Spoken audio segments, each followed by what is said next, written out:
Hello guys, welcome to Banter Blitz. I'm sorry for somewhat late start today. I had some technical issues. Hope it's okay, more or less. So just as usual, we're going to play several games. I'm going to explain this stuff during the games and continue with some analysis after each and every game so that you can learn something new. So that's the primary goal. If you're for the first time here, the guys who follow my streams constantly already know that. Okay, so let's have a look what we have in the sense of challenges already. So I believe that there are some coming from guys I've never ever played before. So let me activate the challenges view. Just a second, I'm just checking if there are anyone really I've never played even a single game. No, at the moment we have challenges coming only from people I have already played. So I will accept the challenge from the next Galileo because we have played only one game, all right? So I think it's fair. In general, I'm trying to play 3 to 4 games against complete newcomers in the sense of the show. In this case, we don't have challenges from that guy, so I'm just playing the one I've played only once before. Okay, so we have French defense. There is already some activity on Chess24 chat, as well as on YouTube. So let's see. You can probably hear how my kids are crying in the background. Well, this is also the part of the show. Stream is fine, says Giovanni. Okay, great. So, Black didn't play Queen to B6, which shouldn't make a big difference because most likely we'll transpose to that line. For example, now Queen B6 leads to one of the well-known tabliers. No, Black decided to play Bishop to E7. So what's the point behind this order of moves? Does Black have really some advantages in just avoiding this Queen to B6 attacking D4? I'm not sure. The question that comes to my mind right now is, can I really play Bishop D3? So let's say Knight takes D4, Knight takes D4, Knight takes D4, then Queen G4 attacking the Knight and the pawn on G7 simultaneously. Then Knight jumps to B3 most likely, then I take on G7, Rook goes to F8. My rook is hanging, my bishop is hanging, so it looks really dangerous for white to play something like that. Instead, we can play knight to c3, I believe. But then the question remains the same, how to continue the development. There are different ways, I believe. I really don't want to put my bishop on e2 though, because it will be quite passive there. So, what do we have here? What options? Hard to say. Of course, I can simply play bishop b2 and then play bishop to d3.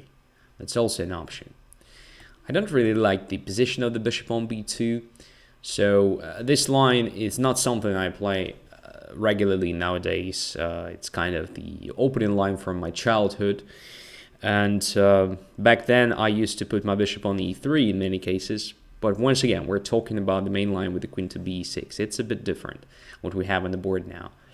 So pawn on d4 is protected, which means I can simply play bishop d3. Now there is no problem with that. And I'm probably just castling, right? Yeah, it looks not so stupid, to be honest. b6. All right. So not sure what Black is going to do here. Right now I have an option of winning the pawn, by the way, by playing g4. In case knight goes to h4, I just take it, bishop takes h4, and then queen c2 attacking the knight on c6 and the pawn on h7. Is it really that important pawn? I'm not sure. So let's just keep that idea for the future. I mean, it was possible, obviously, but I was just not sure that winning that pawn on h7 in that line was something more valuable compared to, you know, creating a weakness, because after g4, obviously my position is very vulnerable. All right, it's no longer an option. We can forget about it. And what to do instead. Let's just develop the pieces. How? It's another interesting question. So we can play knight e2. We can also just take on f5, but I don't want to do that right now at least. So let's play knight e2. Queen goes to d7. Again, not sure what black is really doing here. I will continue with the slight improvement of my position. Rook e1, preparing something like knight f1, knight g3, most likely. Let's do it. Want to get rid of that knight on f5, which covers diagonal b1, h7, because my plan should be somehow connected with the attack on the king side. g5, oh my god, that's interesting. Didn't expect that at all.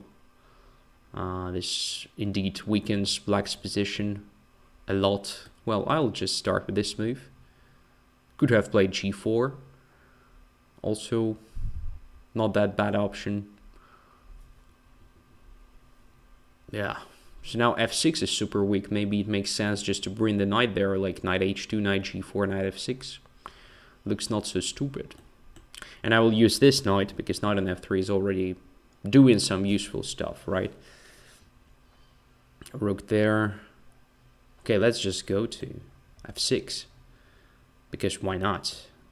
It's a great hole and it's kind of very logical to use it somehow. Now it's a question how to proceed. I think immediate knight to e5 looks great. Let's do it. Takes and takes with the rook. G takes h3 is just losing immediately because of queen h5. That's why I didn't capture on g4, because I saw that pawn on h5 is heading, and yeah, in this line white easily wins. But even if black doesn't take on h3 here, doesn't do anything with pawn g4, just keeps the position like it is at the moment, it's already super weak. And what I need to do here is just to bring my queen, say, to d2 and then to h6 at some point. Of course, knight f5 should be eliminated at some point, but looks like a valid plan for white. There are so many dark square targets here for white.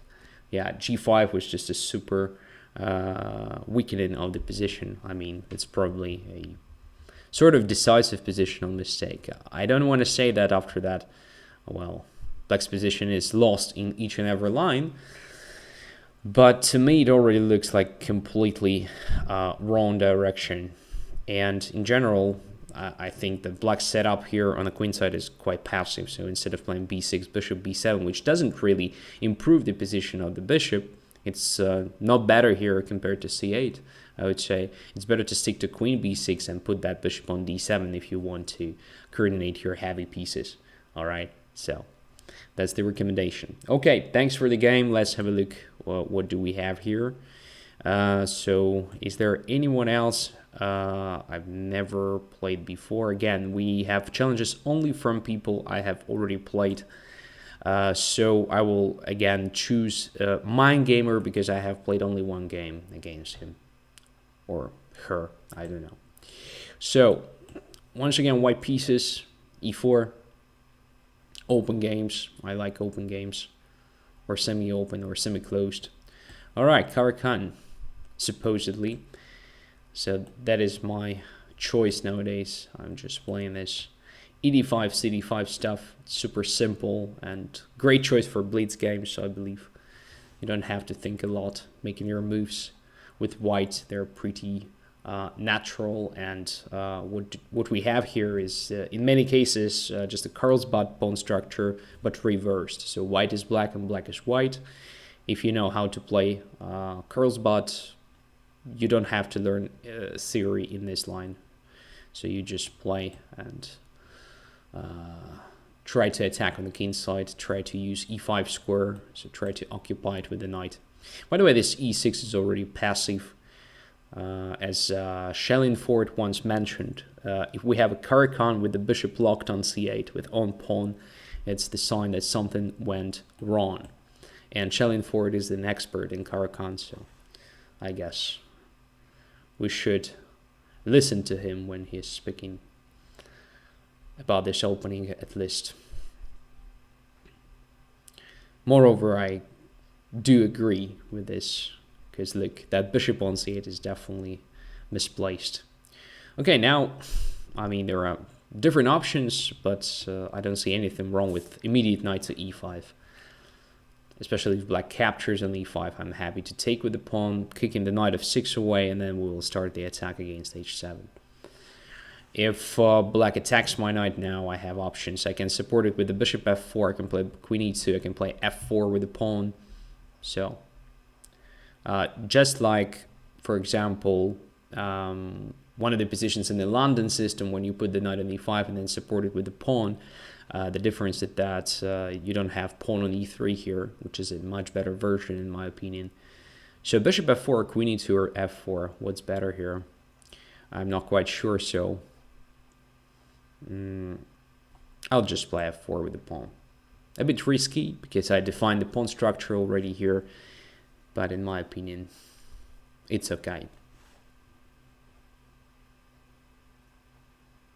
Okay, knight d7. So the first instinct is just to take on h7, then queen h5, rook e3, and checkmate, but it's probably too much for this position. f6 is probably coming, so I have to take that into account for sure. So we can do different stuff here. I mean, probably queen h5 followed by queen h3 in case black plays g6 is just okay. Yeah, I mean, sort of prophylaxis as well. So if black plays g6, I just step back to h3, and f6 is no longer possible because e6 is hanging. At least for some time I stopped that. And I try to force a weakening of the position. Maybe white can play this in a much better way than I do. But even this looks absolutely valid. So Schellenfort says that's a bit of an overstatement. I'm not sure what you're talking about. If it is about your knowledge and skills within the Caro-Kann, I think it's just true.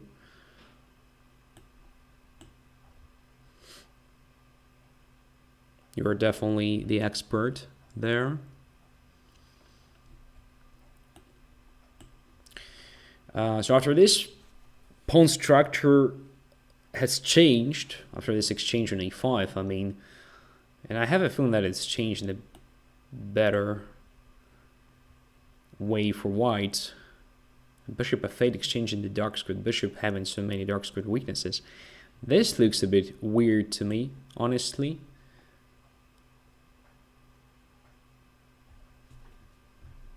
So the question from Prom Night, Andrey, why aren't you doing the German show? Because, you know, compared to my English, my German sucks. So, I mean, I don't feel like I'm ready for a German show. That's the thing.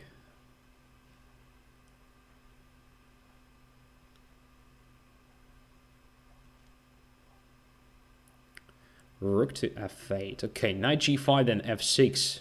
Takes f6, rook f6, rook f1. Looks like almost winning, so let's go there.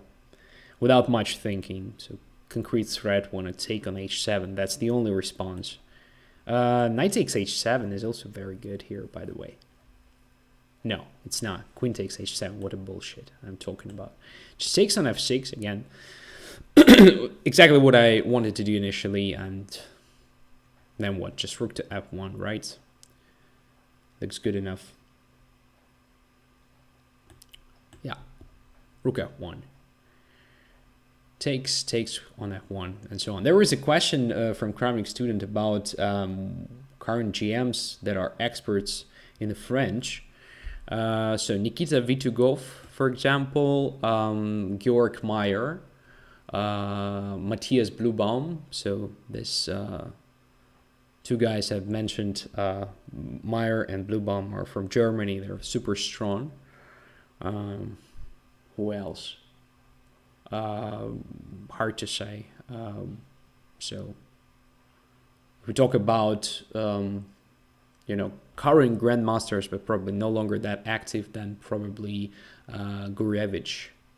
Also well-known French expert, I would say. So now what? Rook f8, king takes f8, right? Would be nice to have rook f8, queen f8, and then queen h7 checkmate, but it doesn't quite work. Yeah, I mean, probably queen g7, king g7, rook f7 wins easily. I'm thinking of playing queen h4 as well, with the idea of rook to f7 next move. I don't quite see how black is going to prevent it. So everything looks just winning here. Let's just take the easiest direction. I mean, why not? We not only win the pawn here, we also control the 7th rank, so bishop cannot go to d7, which means black has problems with the development, and most likely black will be not able to solve them. So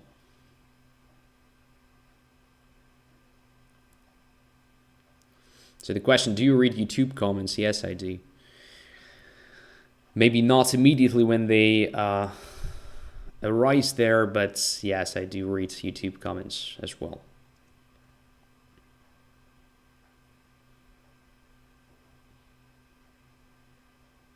So extra pawn now, g6 drops as well.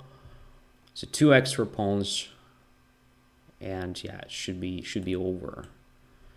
Should be over for black now. Bishop f7 is my next move, I believe. Unless black plays something like knight to d8, which is also very bad. In that case, I would play rook to e7, I guess. Okay, now what to do? Let's play this rook to c7 move. Probably there was something like rook f7, a bit better, to be honest. Yeah, rook f7 first, and after king g8, rook to c7, but I don't know. So here, check.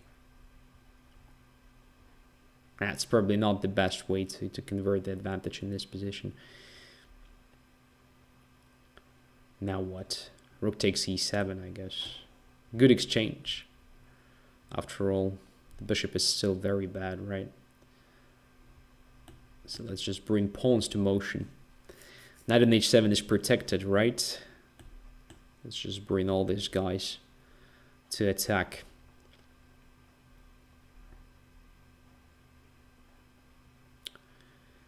Yeah, I mean, probably I missed a simple checkmate somewhere, but what I see now is also something that looks absolutely winning.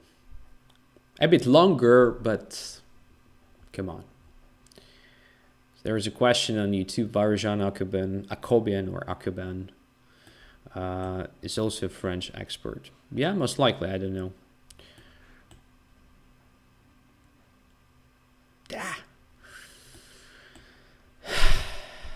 So 3 extra pawns, right? And the bishop is absolutely nothing in this position. Because look, it has no targets whatsoever. Okay. So Cramington says, I can tolerate the Berlin, but not French. So why? What was that? I'm planning to ban Schelling if he plays the French. All right. Okay. Crowning student. So the question, who is Sveshnikov's specialist apart from Dubov? Guys, these questions are super hard to answer. So the easiest way to find out, you just go to the Chessbase or any other database, open it, put the opening tabia there, and then just sort the list of games by name, let's say, and you will see who is first by rating. You can already find out most, actually the strongest players there who play that frequently, and also just sorted by name, and that's simple. I mean, I don't follow like each and every opening line in the sense of knowing stars behind them. So sorry. Kramnik was Sveshnikov expert. Now it's Carlson, we can say, says Kramnik student. So there are other people who know more than me. So, but as I say, just database. It's easy. A few clicks and you know everything. Okay, let's continue with someone I've never played before, I guess. Let's have a look. So, do we have someone already? So, at least one game against almost everyone. That's fantastic. Just a sec.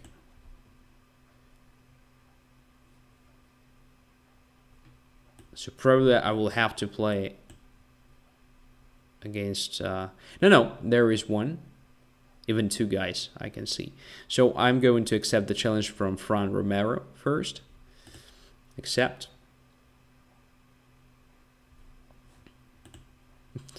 Another question from Twitch now. Ostrovskiy, Macedonian? No. Ukrainian originally. Come on. E4, E5, knight F3, knight to C6. Bishop B5. Ruy Lopez from Black's perspective. Nice. Bishop A4, knight to F6. Castles, bishop to E7. So everything according to the main line.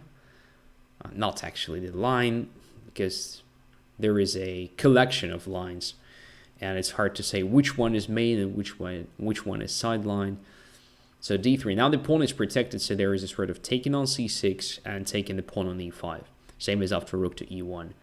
So now I have either played D6 protecting it or B5 preventing bishop to C6. So I usually prefer B5 move in these situations.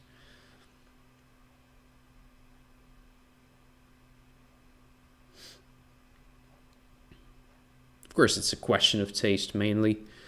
So some people are not against to play positions like, you know, like Steinitz or modern Steinitz. So D6 is their choice then. So I play D6 here. Protecting the pawn on E5, preparing the development of the light squared bishop. Sometimes it can go to G4.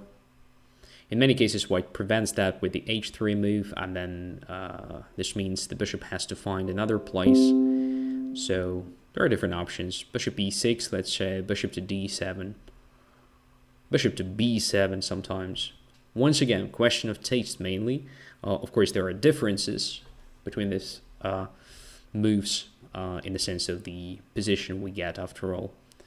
In the majority of cases, it's just a tiny difference, and the type of the position remains the same. So it's kind of close for a long time. Both sides are maneuvering, trying to bring the pieces to best squares, and then at some point a position is being opened, and then the one who is better prepared for that opening benefits. That's it. For now, what I'm doing here, I'm trying to control the center a bit better. So D4 is prevented at least. Of course, the price I'm paying for it is this weakness of the D5 square, which is a bit annoying. But we can deal with this, I think. So Prom Knight says Fran Romero has connection problems, it seems. Yeah, it's true. It's true. So taking on D5 is not necessarily that great, although we have C4 move. What I'm thinking of is if we take with the bishop, let's say pawn takes, and then our knight doesn't have C6 square, B7 is super bad. It's typical stuff for Ruy Lopez. But after bishop D5, E5, we can play C4, closing diagonal A2, G8 for the bishop, and attack D5 in that case. Does it compensate this stuff? Because knight on A5 can be attacked with bishop D2, Queen E1 then. It's kind of tricky stuff. But then we can go to B7 and relocate to C5. That's interesting. So let's try it. I mean, sort of experiment. In a real game, I would have most likely played something like knight to C6 back. Not even touching that knight on D5.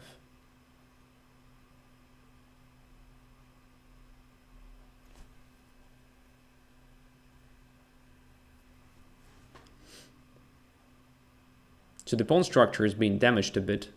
So white gets this d5, which is a bit vulnerable, and doubled pawns as well. But I'm exchanging the bishop for the knight. It's the first stuff that, that compensates that pawn structure. And the second is the perspectives of my knight on a5. If I don't find a way to improve it, it's going to be bad for black. So queen e1 is potentially a problem for me, but as I said, if I go knight b7 and knight to c5, I'm fine. If I take on d5 right now, there is bishop a5, queen a5, and then d takes c4, in which case I take b takes c4, protecting the knight on d5, then bishop takes on c4, attacking my knight on d5. We have opposite colored bishops in that case, and my bishop is kind of ugly. So I would rather start with this move, to be honest. Just protecting c4, being ready to step back with the knight to b7 if it is attacked twice. And then we will see. Alright, the knight is going to f5. Pretty logical, but again, what about taking on d5 now? The knight jumps to f5 and it's pretty annoying already. Interesting.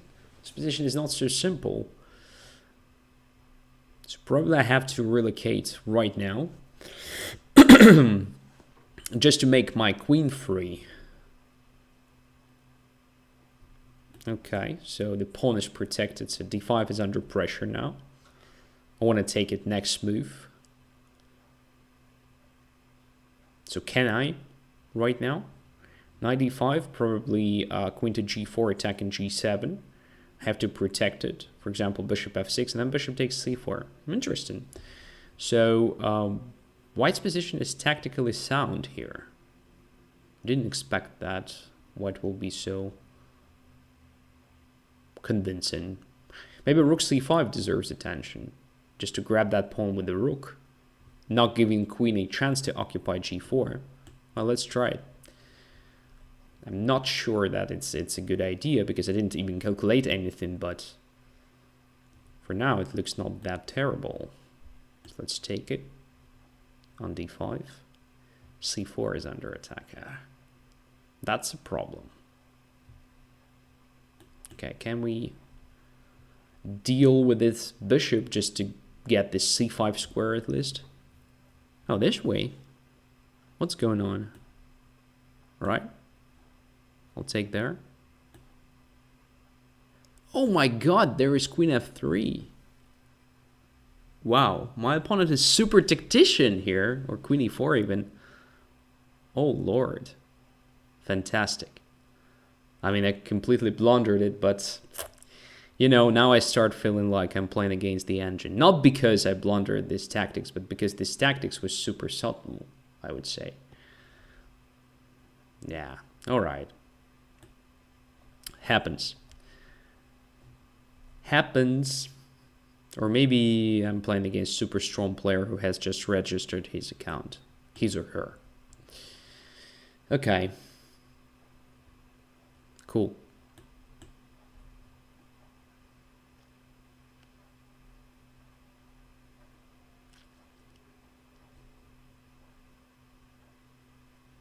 Yeah, I cannot even play g6 now. Oh my dear lord. This position is so bad. So g6, knight h6, king g7, knight takes f7, winning the game. Should have played it probably a bit earlier.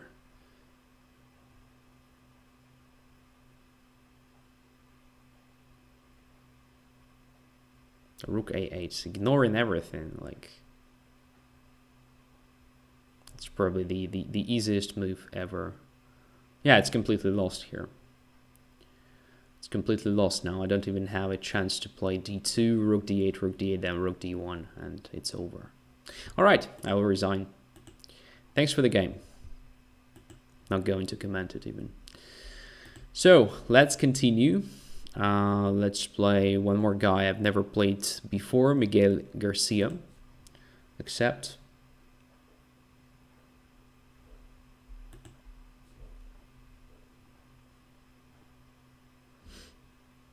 Yeah, you may ask, how dare you to, suspect the guy that he's an engine or something, using an engine or something.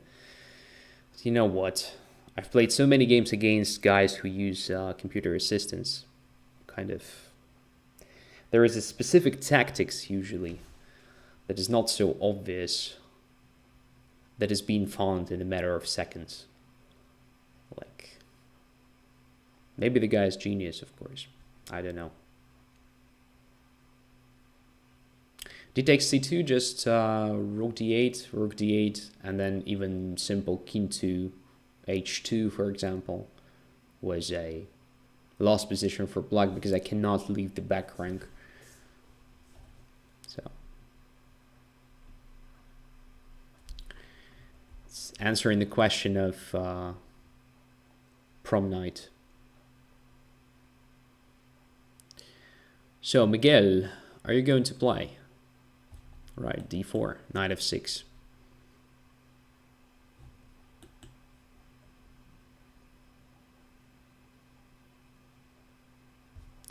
So what do we have here? Most likely close Catalan. Let's see.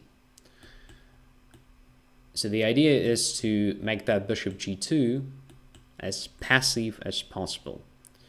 So for now, everything is according to the main line. There are options. I'll play b6.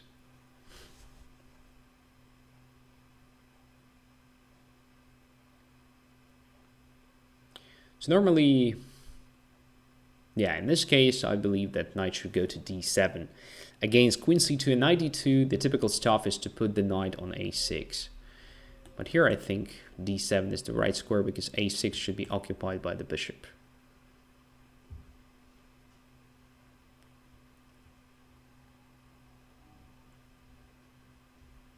So pawn on c4 is attacked. After king h2, you play rook d1, but then there is a checkmate on the back rank, I think.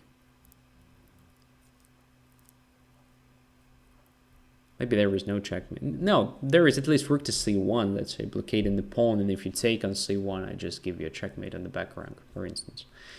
Yeah, so it was absolutely lost position, for sure. Already there. No chance for black to survive it.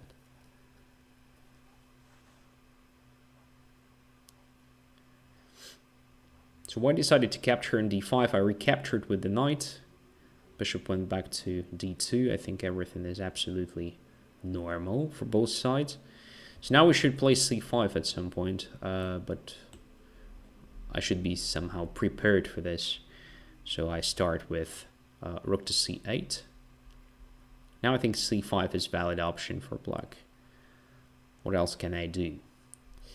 I can also just go back with the knight to f6 and then play c5. But in that case, I'm a bit, excuse me, a bit concerned about queen a4. Okay, so let's just take the knight and then play c5. This may be an option. Sorry for this. Kind of trying to equalize. I think we are fine with that. We're close to equality here.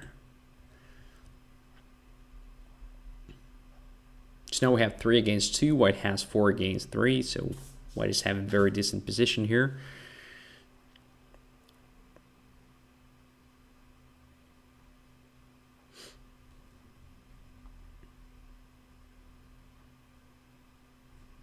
Okay.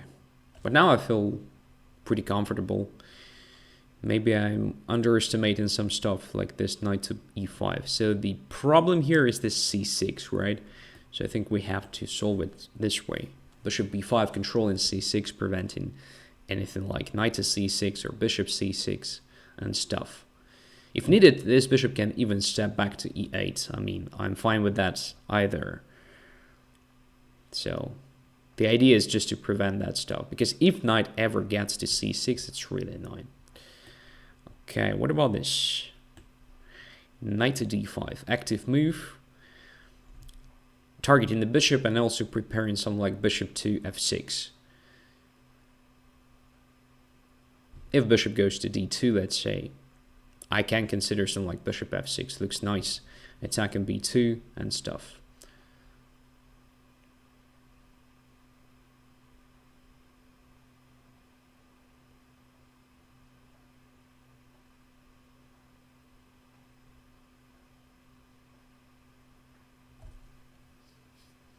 So white has only 30 seconds.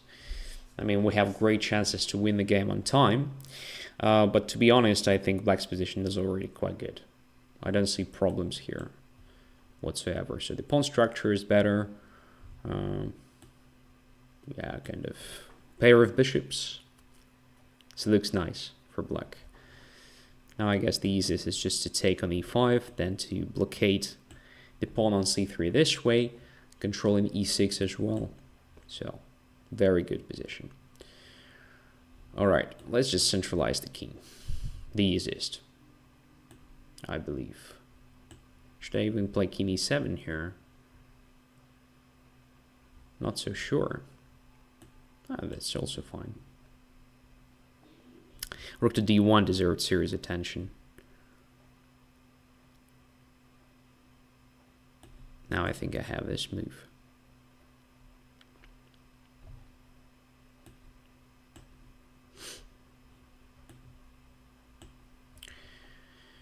So what do we have here? Extra pawn, I believe.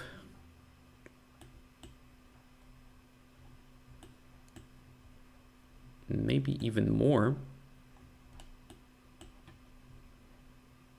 Yeah, definitely more. Because we win a piece as well. It's lost. For 1500, it's very decent game, I would say. And, yeah. Only closer to the endgame stage, white started making mistakes. But I believe that this idea of playing d5 was not correct. I was not sure what to do after queen a4. I didn't see anything better than knight to b8 move, to be honest. Because if my bishop goes away, you can take on a7. I'm not sure that your queen is trapped there. For example, bishop b7, queen takes a7. Maybe there are some problems, though. Let's say if I play bishop c6 controlling a4. So now if your queen goes to a3, I have cd4. And hence I have this threat of rook a8. But again, I don't see how I trap it after something like queen a6. There, queen to c4. But maybe I have some play here, like b5, then maybe b4 and stuff, or bishop d5. And if you play something like queen to d3, I can take on a2. But again, it's about the equality, I'd say. Knight g5, right? Just bishop g5, bishop c6, and bishop c1. So knight g5 doesn't work right now. Yeah, I mean, decent position. So queen a4 definitely deserved some attention here. As for the rest, you play just normal chess. Maybe queen to a4 was possible. No, here it doesn't make sense because I can take on c4, so probably cd5 was correct. Yeah. But then, again, if queen a4 here, I can take on c3 and take on e2, so rook e1 also looks very natural. And then, yeah, probably here, queen to a4. That's interesting. All right, thanks for the game. Now it's time to get to normal order of challenges, and Challenge Ford is next. My favorite opponent. Each and every game against him is very interesting. And usually I'm losing. Usually I lose, sorry. That's why it's interesting. Let's go. So, Petroff defense.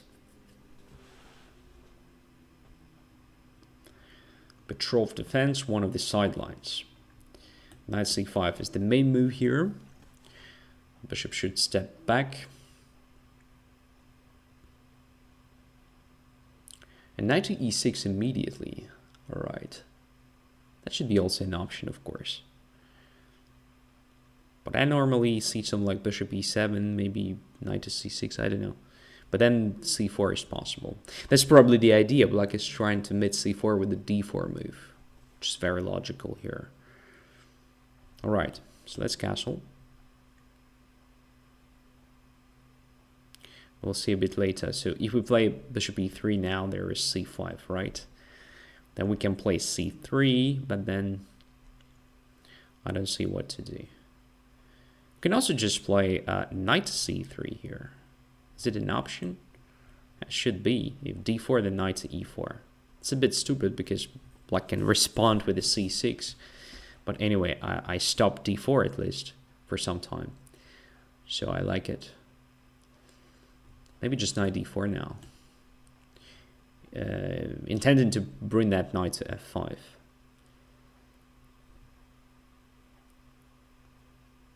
We will see. So if c5, then queen d5. That's good. At least something is prevented. But what's the plan? That's a good question. So black wants to play f6 at some point and equalize easily. Maybe even play for a win after that. What should we do here? f4. Doesn't look correct. But maybe we don't have anything better anyway. So let's see. Bishop e6 followed by c5 is also an option here for black. I have no idea. Let's put the bishop on e3 here. So c5 is not an option anyway, at least right now. So we have some time to bring our pieces to a bit more active positions. Bishop f5. Okay. What I wanted to do here was this move. I think it's possible to put the bishop on d3. Right, if c5, still queen takes d5, so it's playable. And now it's a good question how to capture. So I can take with the queen, obviously. I can also try taking with the pawn to bring that pawn to d4 and kind of having good center. And I also like the fact that from d4 my queen can go to g4. From d3 it cannot.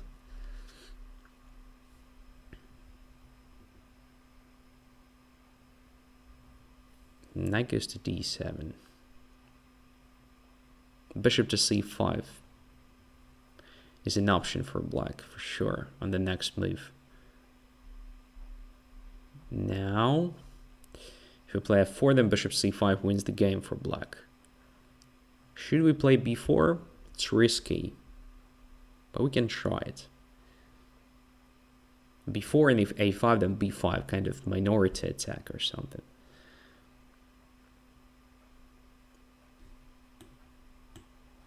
Yeah, hard decision. I mean, looks a bit optimistic. And now I even see why. Yes, knight e5. Brilliant. So if queen e5, then bishop f6 wins a pawn. Oh my god, missed that completely. I had a feeling that something is wrong with the b4 move. And here's the explanation. Very simple one. All right, we're a pawn down now. We are just pawn down. And no compensation, obviously. Nah. Bad stuff.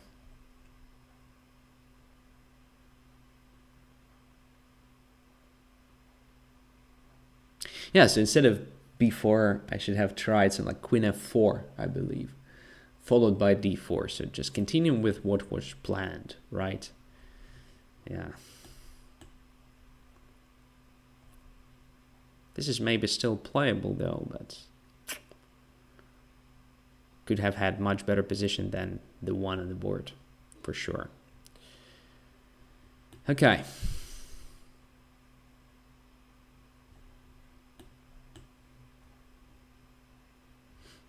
Let's try to be active at least. So continuing with the minority attack. I wanted to continue to have this minority attack, but of course I wanted to have materially equal position. That's a big difference to what we have right now. Now opponent has this outside pass pawn.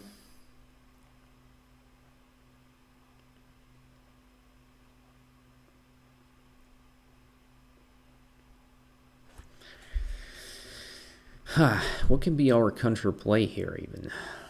So d5 is clear, but that pawn on the a file looks super dangerous.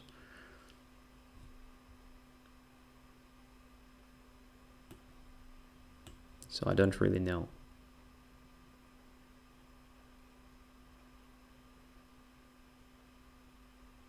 doesn't feel okay for white. Rook d5, queen d4, rook d4, something like a2. Now will be a very bad position for me. But what can I do? I don't see anything better anyway.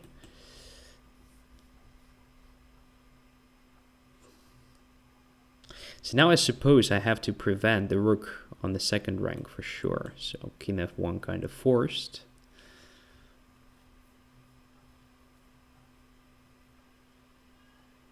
Okay.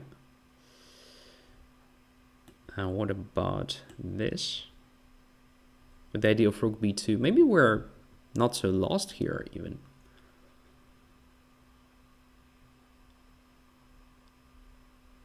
No. If rook e8, I have to play rook e4, alright? Otherwise there is the threat of rook e1 and then a1 queen. So okay. It feels like a draw. Feels like a draw, but I don't have time, so only 40 seconds. Most likely, my opponent has great chances to win here because of that. But in general, yeah, it's just a drawish position.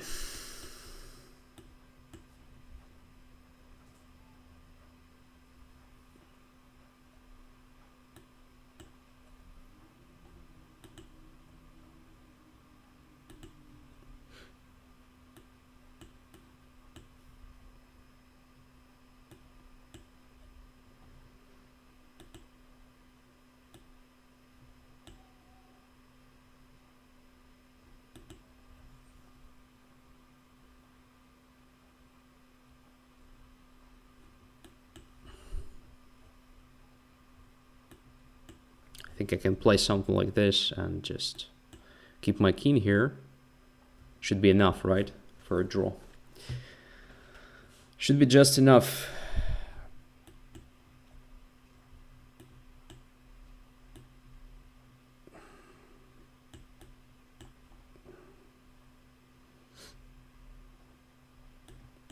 Yeah, but my opponent is playing on time, which is absolutely valid in Blitz, by the way.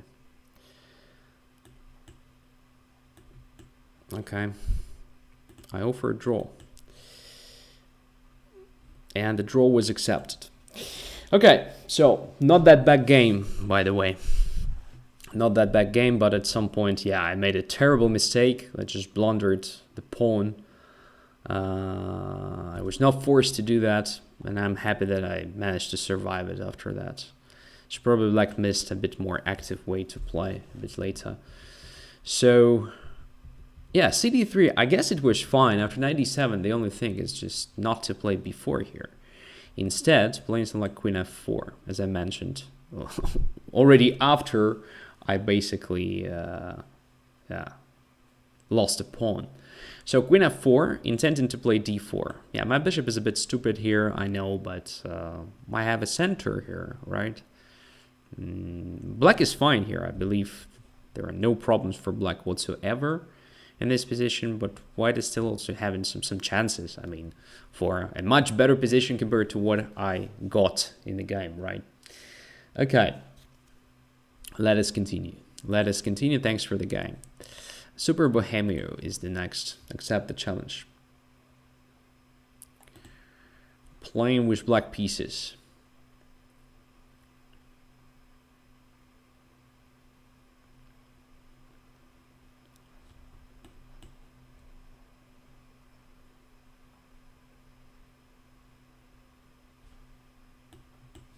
So Verisov.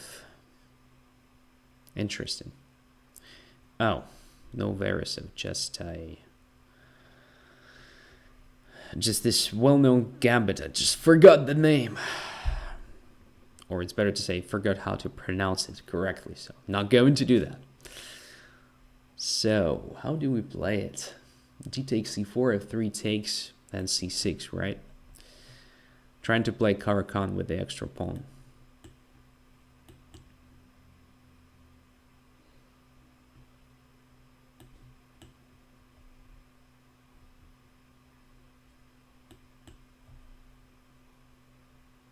So here it is, Caro-Kann.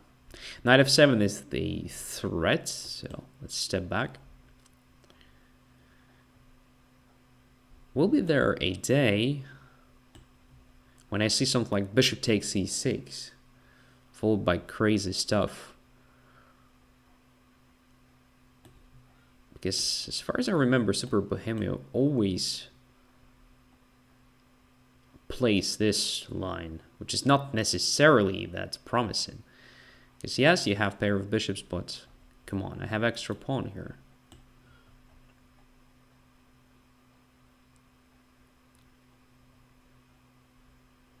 Okay. So what about just h6? And now takes on f4 first, and then knight to d7. I see no problems for black in this position. And I see a big problem for white. White is a pawn down. Okay. So let's grab some space.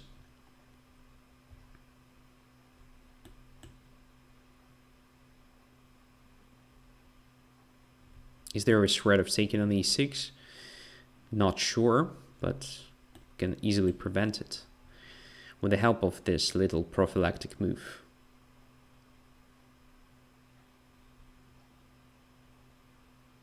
So, should we play a bit more aggressive chess here?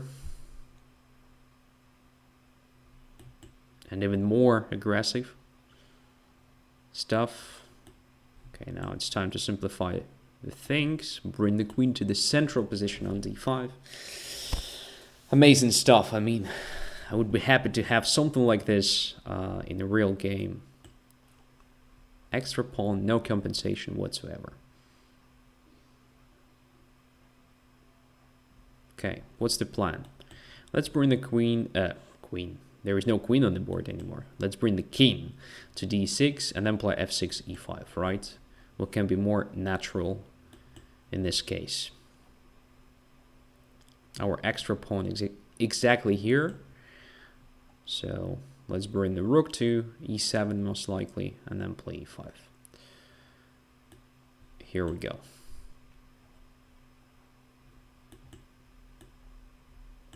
Just rook e5. Exchanging everything, or fe5. Let's play fe5. Why not? Then king to c5, I suppose. Controlling d4 prior to playing e4 move. Now I think e4 makes sense, but I have a feeling that I misplayed it a bit.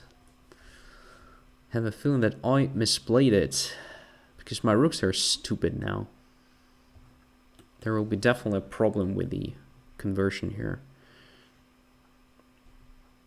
Probably one rook should have been on d8 by default. Yeah, now it will be really not so simple. Okay, in this case, I think I'm fine. I expected something like rook d1 followed by rook to d3, sorry, d4, and so on.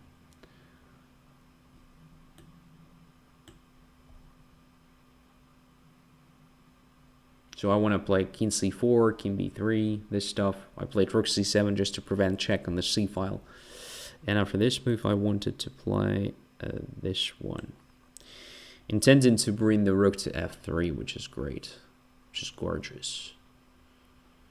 Yeah, now I control the f file, which is nice. But d5 is hanging, which is bad. So probably again, just rook to d7.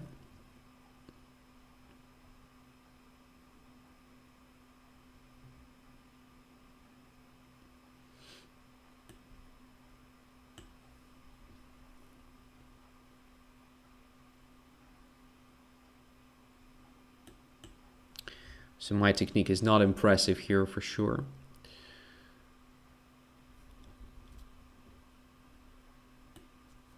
So king b7, rook c5, rook f3 check. King somewhere I can take on h3. So changing the position a bit.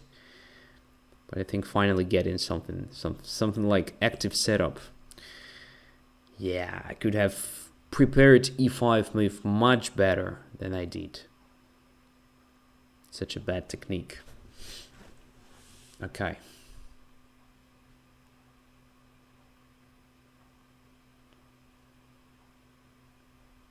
No problems though. Take here. Just king b6. King b6 looks good. Protecting b5, and d5 is invulnerable here.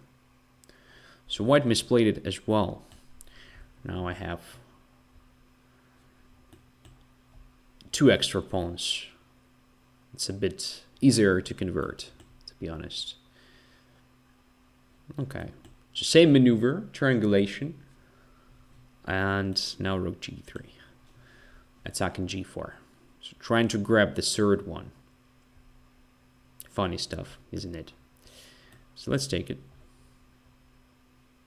Okay.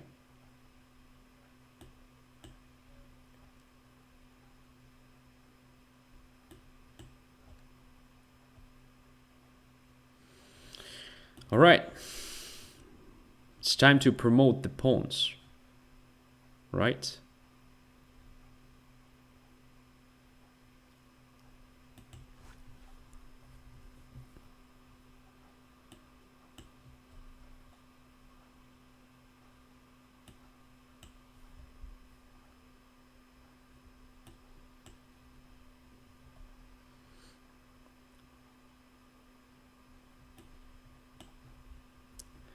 We have a lot of pawns to promote.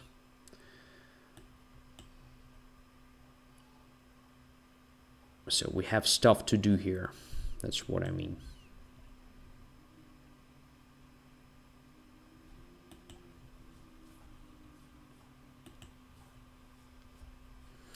But it's super simple stuff, because rook is blockaded, taking on e2 is equal to just losing the game immediately, so I suppose it should be an easy game from now on.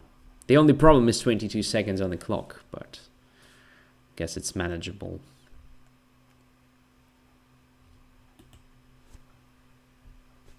It's manageable stuff. Let's just push pawns. We're gonna be good.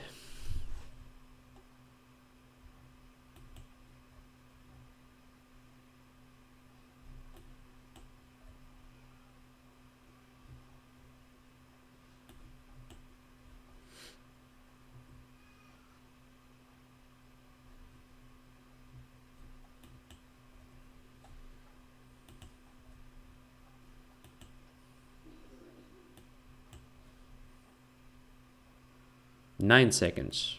It would be very nice to lose this game on time.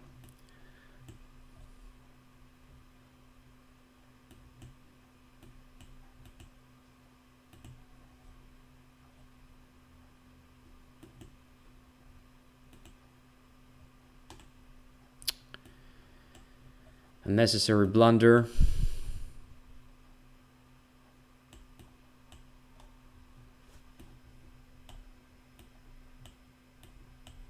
Checkmate anyway. So there was a comment on YouTube that at some point I missed the rook to f1 winning on the spot. Was there really a moment when I could have played rook f1? I didn't notice it. Was it? Where was it? Oh, king went to g3. Oh my god, I didn't expect that. Yeah, indeed, rook to f1 wins immediately. I expected something like king g2 and was pretty sure that white played exactly that move, controlling f1. Oh shit. Yeah, just you know, completely lost my mind somewhere around the endgame stage. I was so happy with, you know, this queen d5, cd5 stuff, so that I started playing like a complete idiot. That's true. So this is just an absolutely winning position, easily winning position, I would say. Just bring your pieces to right squares and then play e5 and win the game. All right. Instead, I started playing something really strange. So for example, at the moment when my opponent captured on e5, so even e5 was absolutely fine. Why didn't I take with the rook? So I mean, if we exchange everything here, I'm just having an extra pawn in the king and pawn ending, right, which is automatically winning. So probably white should take here first, and then if rook e5, then rook goes away. But exactly here I can take with the pawn, and it's absolutely different stuff, because now I prevent the activation of the rooks, and that's it. Okay, so it's much better version of the ending I had, I suppose. I don't know how to justify my bad technique here. Probably there is no justification. So according to my experience, technique is something that goes away at the same time when your shape is actually going away. That's the thing, and I'm having just a terrible shape now, which definitely affects the technique, because what is shape is actually having sharp mind. And technique is actually the ability to calculate short lines, a lot of short lines quickly. So that is exactly what I'm not capable with right now, unfortunately. Okay, people, so what to do here? Let's play a5. I know it's stupid, but...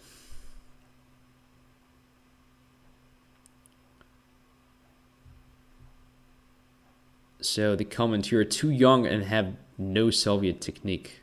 Well, first of all, I'm 30 years old.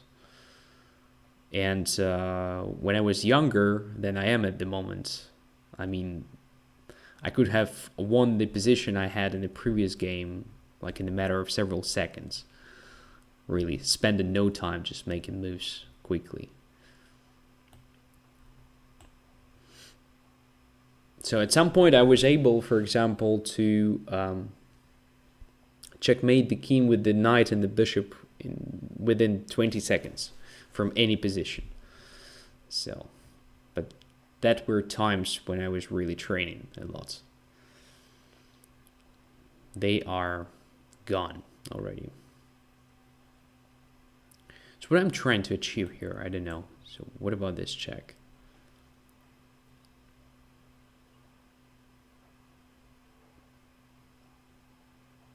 Is it bad for black?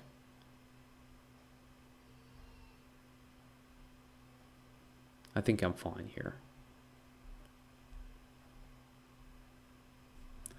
Queen captures on d2. And then it's kind of bad. I mean,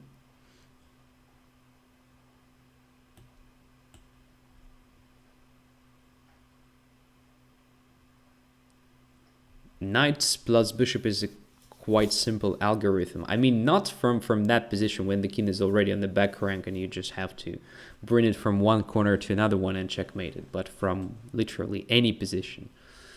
So if it is so simple, try to do it within 20 seconds.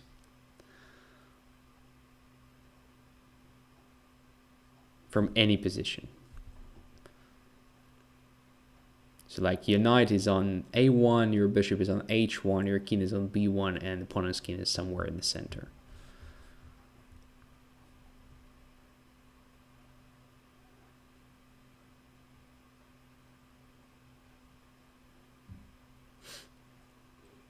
Okay. Position is complicated now for my knight. Typical Scotch knight, I would say. But I have some targets. For example, now I want to play bishop b2 and bishop takes e5. Castling then rook e8 is another idea. Maybe just h6 and king e7, but we're still having so many pieces on the board, so it will be quite risky to keep the king in the center. So I would rather castle here. For now, though, white should solve the problem of hanging e5 pawn. It's not a big deal. Why I played bishop a3, I mean, another idea behind it is just to prevent white's castling along. Now I guess we can castle and play rook e8 quickly. The king is still in the center, so maybe we even have some chances to attack it directly. Although we no longer have queens, but we have all other pieces here capable of the attack against the king.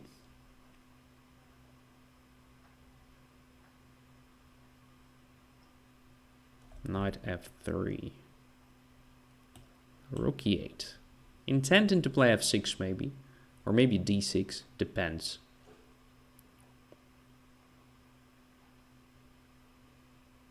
Bishop e2.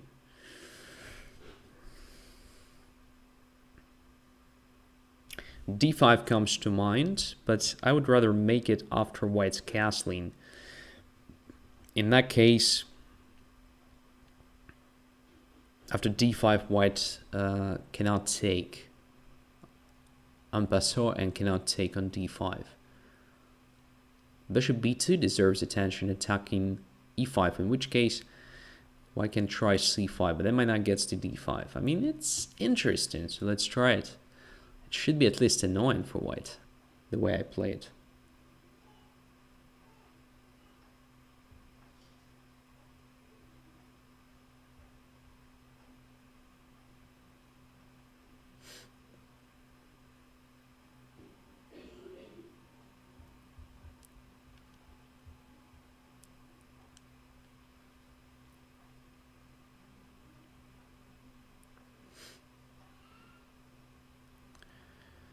Bishop f4. Okay.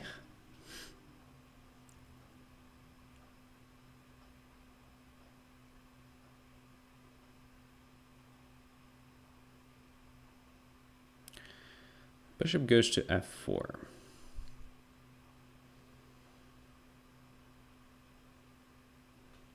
Hard to say. I'm going to try this move again, just exerting a bit more pressure. Don't see anything concrete. And now, I think I can play d5, but I have to calculate first. So d5, if e takes d6, then rook takes e2. Is it possible for me, or d takes c7 will be super dangerous? Maybe just very bad for me. Probably I should start with h6, but then it makes no sense anymore. What's interesting, I can play d5, e d6, let's say rook e2, d takes c7, and then h6. If rook d8, just king h7, rook a8, knight a8.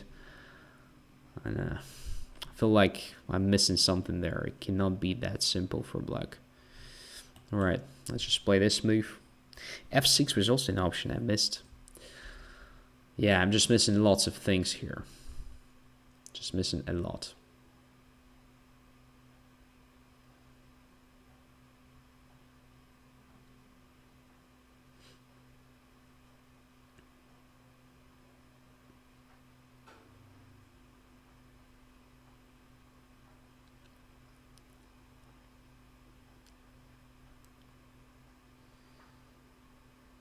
D takes c7 is not dangerous at all.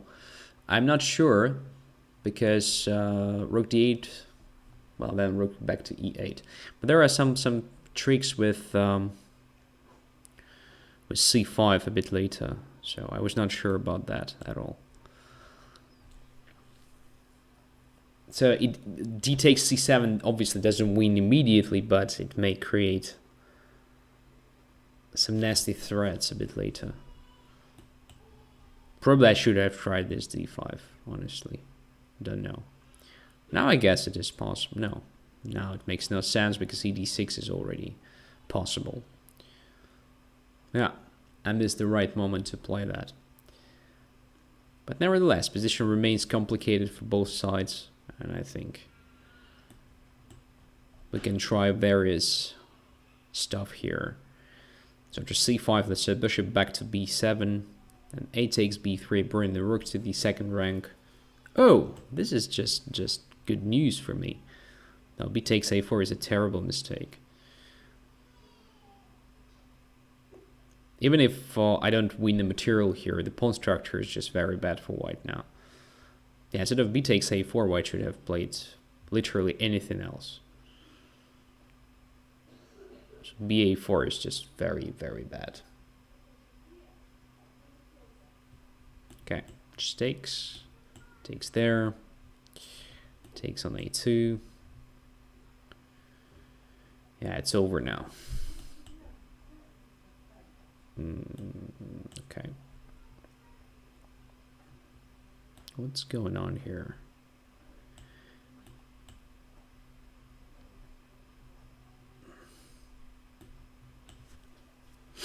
Just a few accurate moves, I guess.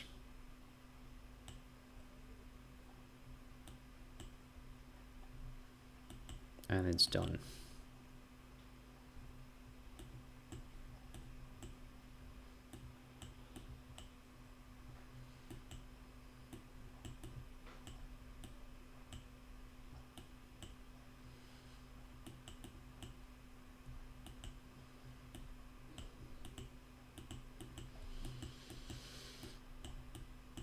Okay, one on time, but was close to checkmate. So rook g2 and queen h1.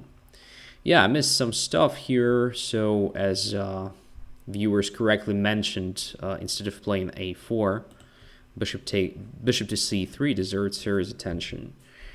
Because indeed, in that case, if king goes to f1, it's a much better version of what we had in the game for black. So probably just very good position. And if, for example, bishop goes to d2, then it's possible probably to do something like that. And that is the problem. I was not sure that I'm really winning the pawn here because of bishop going back. Then something like rook e6, bishop takes c7. I was not sure that this is a good position. And even if, even if it is good, for some reason, I don't know which one, then, yeah. Even if, black keeps the extra pawn here and there is no bishop f4, white will have anyway a great compensation because of that bishop and this stupid knight on b6. So, I don't know. If I take on d2 here, then just either rook d2 or king d2 I would take with the rook. And it appears that I have just exchanged the good bishop for a bad one. All right. And now I have a bad set of pieces. White should be better in this position. So bishop c3 makes sense here only if I really win a pawn, and I don't think I do because of this line. So this bishop e5 just takes, and bishop f4. Taking on c7 next move. White is doing good in this situation. Should probably I missed something else. But bishop c3, I don't think it was that great. So rook there, castling, knight to f3, here, there. Right, maybe just f6. No, then c7 is hanging. Right, maybe a4 was okay, but then after castling, either d5 or f6. Let's have a look quickly at d5. I was a bit afraid of this move. Rook there, and then d takes c7. Intending to play rook d8 next move. Again, not creating a direct threat, but once the rook is on d8, there is a threat of c5, attacking the knight, and then rook on a8 will be hanging. But probably just moving the rook back to e8, right? So what? Yeah, white does have a compensation, but it's not a tragedy, I would say. Yeah, but anyway, I was short of time and was a bit afraid of this. So white has two pawns, some constant threats of like rook d8, c5, and so on. So I guess it's not easy. There is another interesting comment. So after bishop takes c7, knight takes c4. So what? I just take here. Oh, now I see you want to bring the rook to e8. Yeah, this makes sense. This makes sense. Yeah, black is definitely better here. So probably not winning because of opposite color bishop, but maybe even winning, I don't know. Rook takes e2. What is this after rook takes d7? Just rook takes a2, two extra pawns. No, should be technically winning position. Agree. Yeah, most likely yes. Knight c4, nice resource. Missed that. All right. Nevertheless, thanks for the game.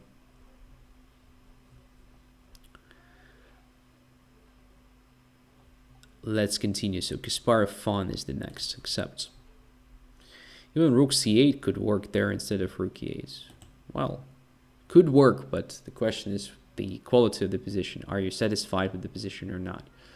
Rook c8, just rook d8 check. And then something like c5 at some point. It's no longer that simple. That's what I mean.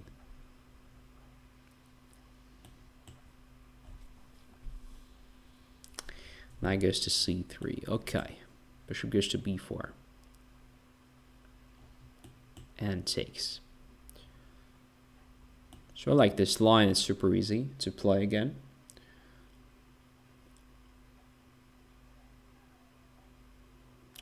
There's another interesting comment. Knight to d5 was a nice resource after white's castling. Yeah, probably you're right. Knight d5, yeah, I like that move. Knight to d5, and if c d5 then bishop e2 winning the exchange. And if not, then bishop on f4 is handing, and knight to c3 is coming. Yeah, Petter, that's amazing. Yeah, that's really cool. Correct. So now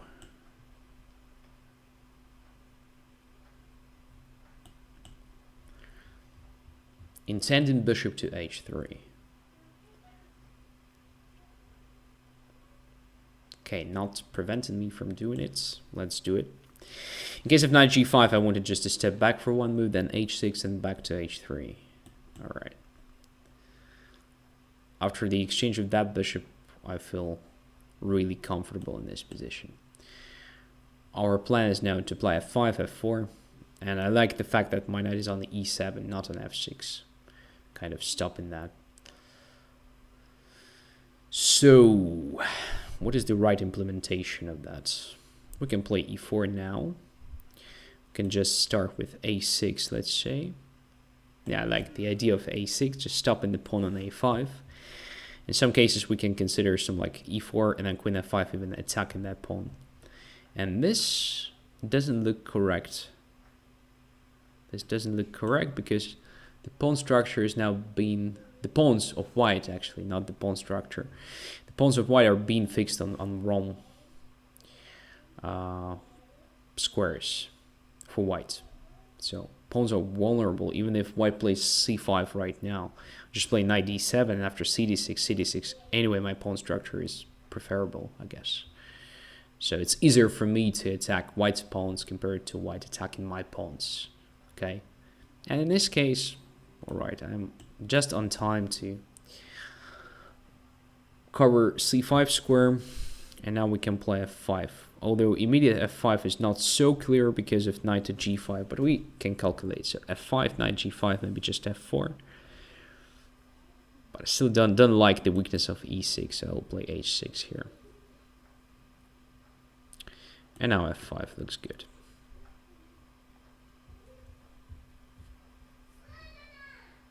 Okay. Obviously makes sense. So I need my queen somewhere else. So c8 is no longer that good. I'll just bring it closer to opponent's king.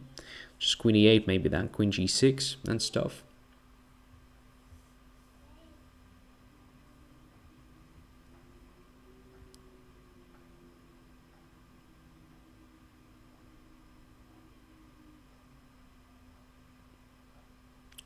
b7. Missed bishop to a7 move. Yeah, that's tricky. That's tricky. E takes f4. Could it work? So e takes f4. What's going on there? If bishop takes f4, then I can do whatever I want. So let's see. But rook takes f4 is kind of critical. But then knight g6, rook f5 takes, queen e3 takes g6. What's that? Rook just gets over to f8, I suppose. I'll have dangerous counterattack there. c3 will be under pressure. The knight will be ready to go to e5. So this is something that definitely deserves attention. Maybe I should simply play knight e5 instead. Also, something that looks pretty attractive to me. And f takes e4 looks also nice. I will take that pawn in the center, honestly.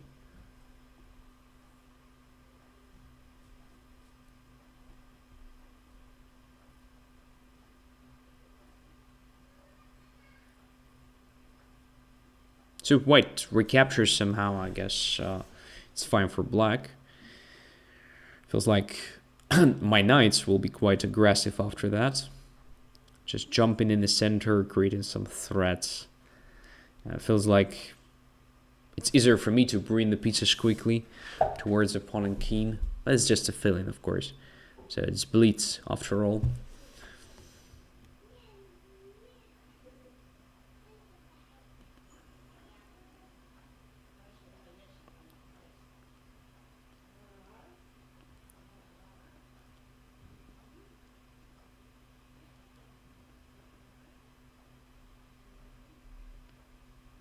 So my opponent is thinking, yeah, I would have probably captured on b7 or something if I were white. Because now I start something aggressive here. Maybe there is nothing wrong with white's position, but in my opinion, this rook on e4 is a bit misplaced. But again, it may be just a feeling. Maybe there is nothing behind it for black. Now what? Where do I want my pieces ideally?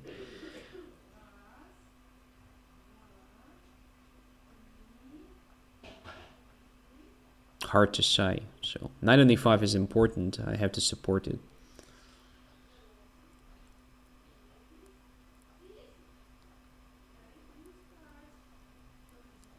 Yeah, not simple whatsoever. So queen c8 now followed by queen f5 looks good. Rook to b8 is also interesting. Queen to f7, but this creates no threats, unfortunately. Let's just play this. Queen c8. And queen f5, then maybe h5, h4. A bit slow, honestly.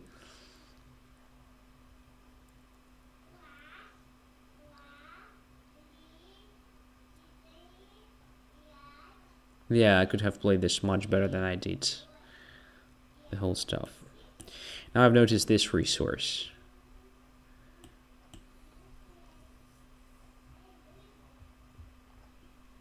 So I'm a pawn down, but doesn't feel like that because white still has a bad pawn structure.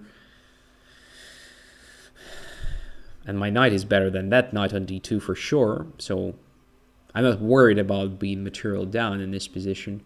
The thing is, I have a feeling that I missed something really good for black at some point. Don't know where, but position was really good. Now it's unclear. So, okay, let's just play queen c7, attacking a5. But really just intending to bring the rook to f8. Okay, this way. Didn't expect that. So now we can get this outside passer, I wanted to say. Which is nice. It's a nightmare for the knight. So even the knight ending is going to be very promising. Rook f8 control and f5 preventing the knight from getting there. And knight g4, that's good.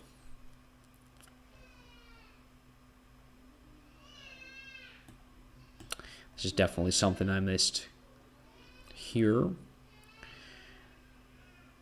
But I should be fine here, right? Even after this move.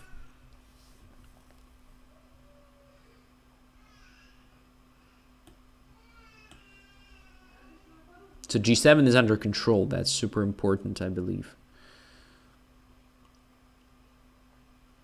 Okay, so this doesn't create a threat. But what to do now? Oh my god, I didn't know where to put my rook. Super slow, probably. There. Yeah, but it's not correct. Anyway.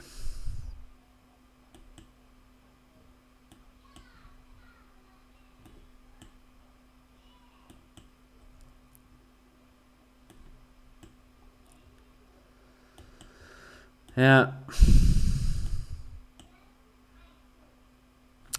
So a draw and a lucky result.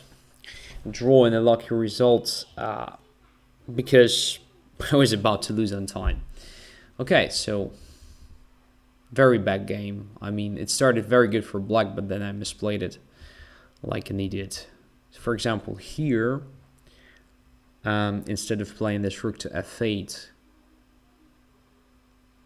I should have probably captured the pawn. And then after knight f5, I was a bit afraid of that move. Attacking d6. Probably I had something, I don't know, I'm not sure.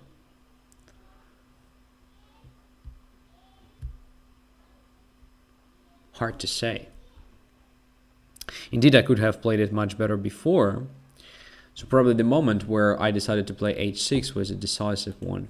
So most likely I could have played f5 immediately. Underestimated that. So now I have a threat of f4. I was not really comfortable with that move, but now I see that after f4, if bishop simply goes away, I have knight c5. That's amazing. So probably g takes f4 should be played with the idea to put the bishop here.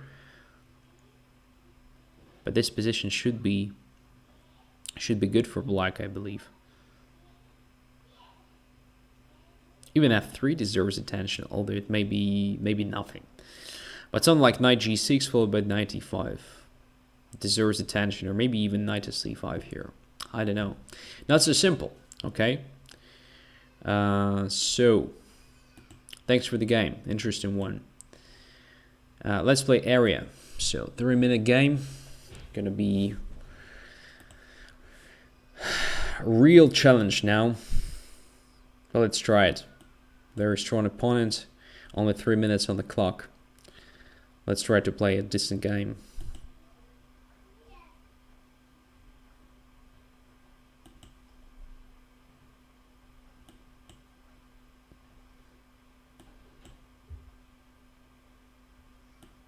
Okay. So we have pair of bishops. I like this stuff, but we have to be careful, obviously. Because white has this amazing knight on e5.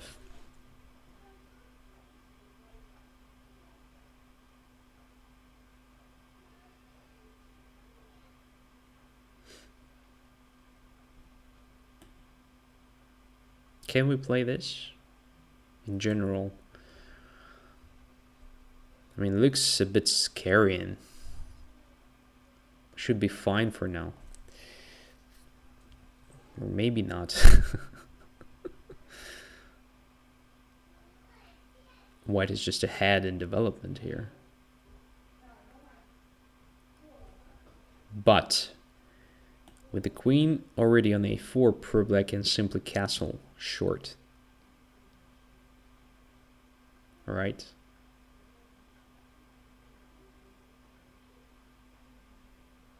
Yeah, why not?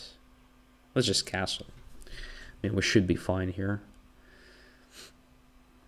Queen to c2 is coming, right? That's the idea.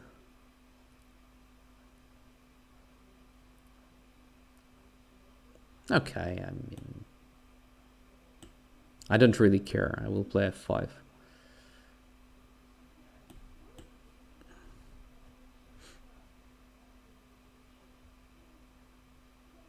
White probably got exactly what he wanted. So this knight on e5 cannot be disturbed anymore, but I think black is doing okay here. Having some space on the queen side, having bishops, having this problem solved, for instance. So there is no French bishop on the board anymore, which is good. Now let's just be slightly more aggressive here, because white is preparing the attack on the king side. We should compensate it somehow. Let's just exchange a few pieces.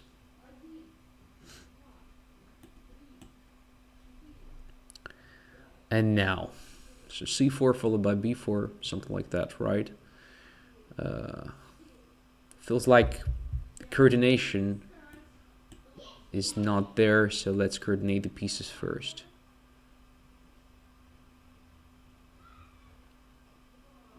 Rook is doing nothing on a6, right? That's why I bring it back to a8.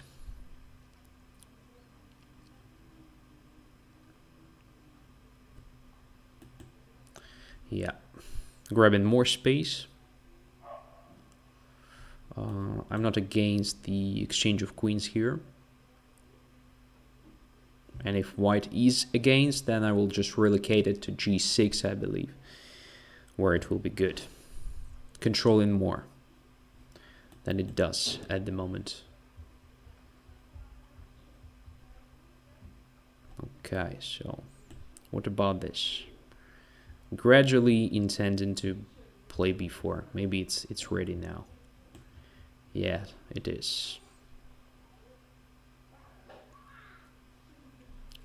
What I missed was queen g4 maneuver. That was amazing. Okay, b3 now, preparing rook to a2. We're very close to win the game here. Again, the question is, the task, to be honest, is not to mess this up. So queen g4. Yeah, queen g4 looks great.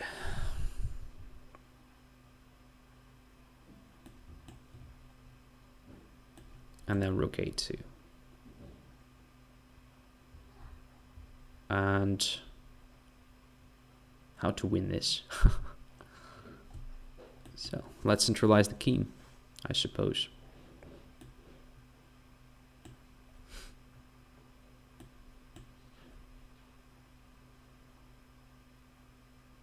Yeah, great position. Great position. Oops, that's the rook. And that's the win. Okay. But if white captures here in this situation on a2, then I take rook a1 and simply king f5. And it should be over, but I'm not sure now. So let's say king f2, king e4, king there. Yeah, and I have this g3 move. And then I can basically go back and then to g4 and take there. Yeah, it should be winning. Or maybe I can change the direction, play rook f8 and rook f2. Also looks nice. Okay. Terrible blunder, says area 51, but I think your position was already lost. Honestly, it's just a lost position for white. Okay, good. So here we go.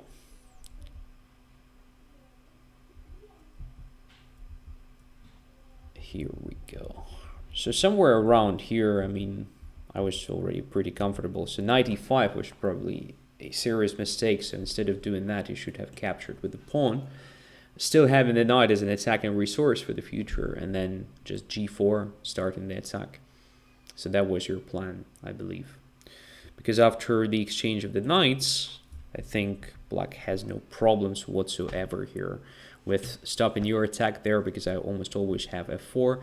And since I have more space on the queen side, my play is super easy here. Okay. So guys, that's it for today. In some of the games I was pretty bad. Some of the games were just all right. I'm happy that I managed to survive against Schellingford, being a pawn down. I'm super unhappy that I made several stupid blunders and misplayed several great positions.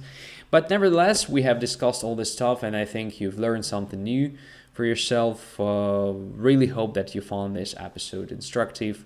Many thanks for joining, for finding time, and well, we'll be happy to see you here next time, okay?